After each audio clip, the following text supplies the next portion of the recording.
പുതിയവിള ദേശാഭിമാനി ലൈബ്രറിയുടെ ആഭിമുഖ്യത്തിലുള്ള വേനൽ പച്ച 2026 ബാലോത്സവത്തിന് തുടക്കമായി. സമ്മേളനം ശ്രേഷ്ഠ ദിവ്യാംഗ് പുരസ്കാര ജേതാവ് മാസ്റ്റർ മുഹമ്മദ് യാസീൻ ഉദ്ഘാടനം ചെയ്തു. പുതിയവിള ദേശാഭിമാനി ലൈബ്രറിയുടെ ആഭിമുഖ്യത്തിലുള്ള വേനൽ പച്ച 2026 ബാലോത്സവത്തിന് തുടക്കമായി. ലൈബ്രറി വൈസ് പ്രസിഡന്റ് കൃഷ്ണകുമാരി പിള്ളയുടെ അധ്യക്ഷതയിൽ ചേർന്ന സമ്മേളനത്തിൽ ശ്രേഷ്ഠ ദിവ്യാംഗ് പുരസ്കാര ജേതാവ് മാസ്റ്റർ മുഹമ്മദ് യാസീൻ ഉദ്ഘാടനം നിർവഹിച്ചു.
ലൈബ്രറി കൗൺസിൽ ജില്ലാ സെക്രട്ടറി രഘുപ്രസാദ് കുട്ടികളുമായി സംവദിച്ചു. ലൈബ്രറി സെക്രട്ടറി എസ് രാജേഷ് സ്വാഗതം പറഞ്ഞു.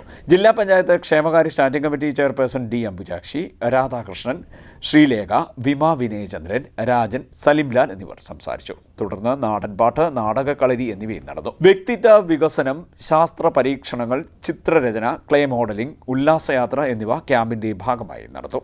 പേരാത്ത് ജംഗ്ഷന് പടിഞ്ഞാറ് വശത്തുള്ള NSS കരയോഗ ഹാളിലാണ് ക്യാമ്പ് നടക്കുന്നത്. CDNet news, Kayamkulam.